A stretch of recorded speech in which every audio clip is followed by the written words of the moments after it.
but there's more regular season games. Could they be the 2 seed? There's playoff games. There's all of that. He gets harder to, I think you said this last week, and I agree with you. We've passed the point already, barring a complete crash and burn from Purdy this year, that it's just Trey's job on a silver platter like it was this past offseason. You said that last week, and you're right. And every week it gets harder for that. But how much harder is the question right now, right? How much harder is it going to get? How he plays is one aspect of it. There's a world where they lose in the first round of the playoffs, but Purdy looks incredible. And it's like, yeah, you're going to the offseason thinking about him as their quarterback. But what if they win a bunch of playoff games? What if they win multiple? How many playoff games? You said earlier you've changed your initial reaction, which was they can't win playoff games with this guy. How could you not change that opinion, right?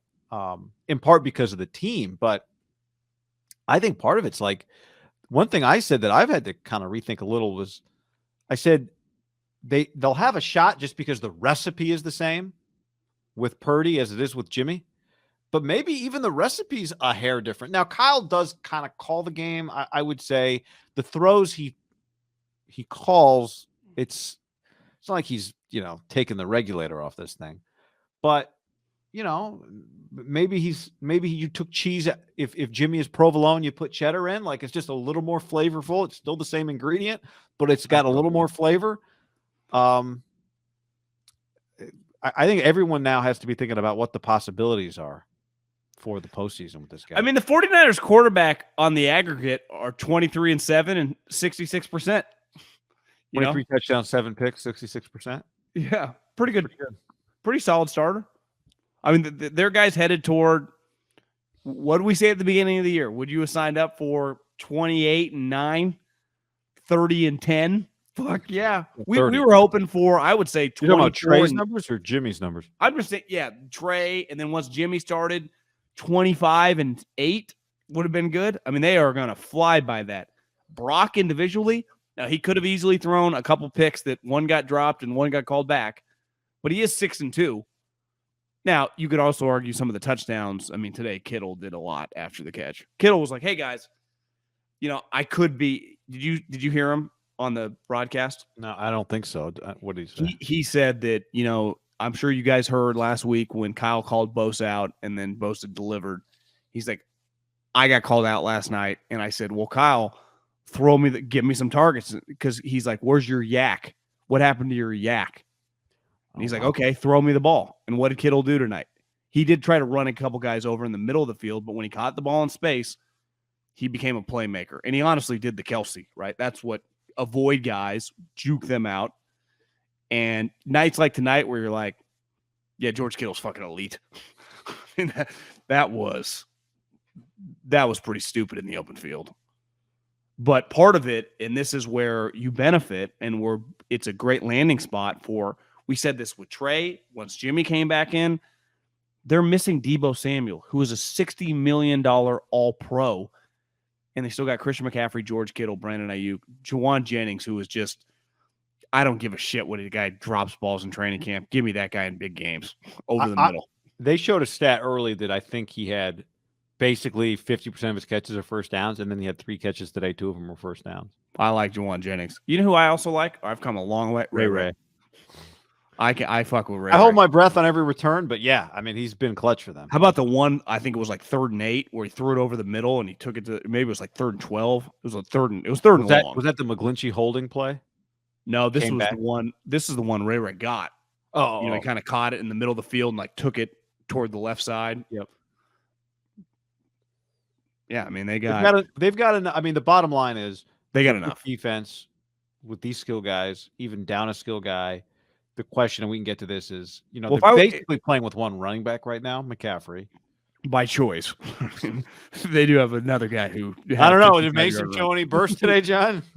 Do you know what's crazy is the offensive line. You're like, well, they got Trent Williams, who's the Hall of Famer, and then they got these 2 guards and a center. No one knows. Their worst offensive lineman is the right tackle. Those 3 guys in the middle, you couldn't ask for. I mean, they are just consistently solid. You never hear from them. They just get the job done. Isn't that pretty crazy that it's clear at the end of the season that McGlinchey by far is their weak link? Center and 2 guards are fine. Trent's elite. because that was a huge question. It's like, well, Burford and Banks, what's Brendel Small? They're completely fine.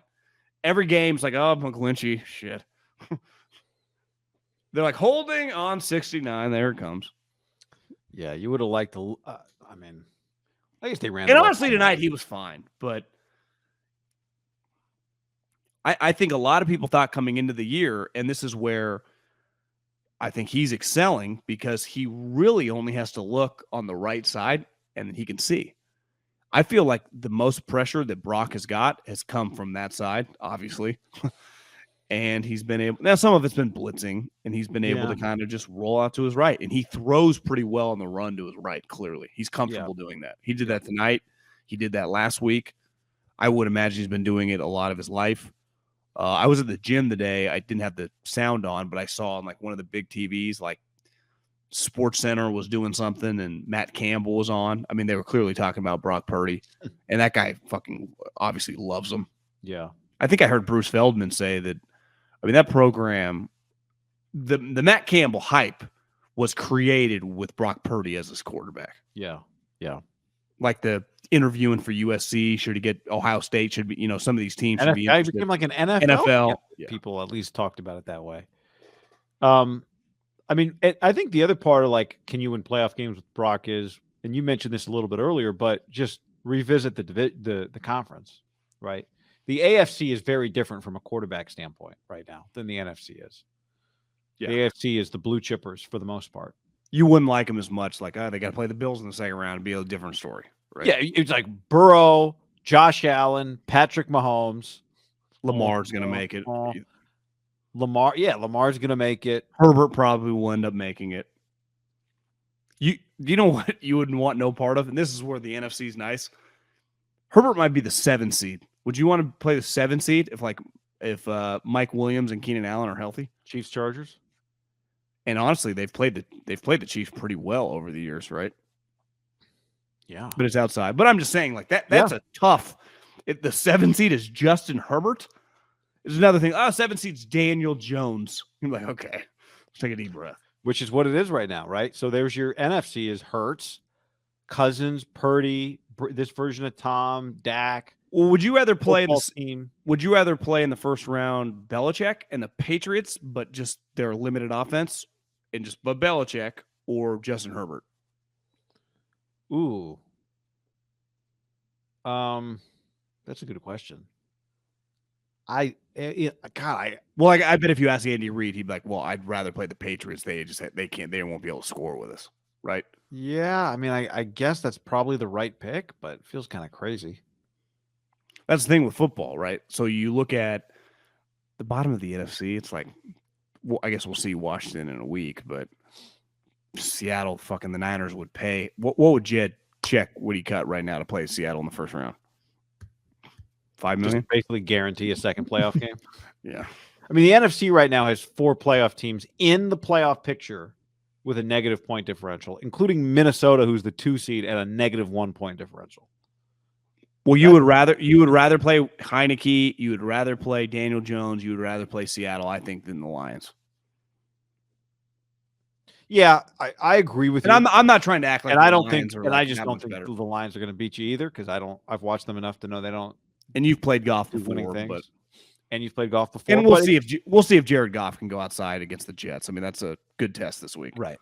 The point ultimately is, but this is the group we're talking about. Yeah, why can't? Why not? Why not Brock?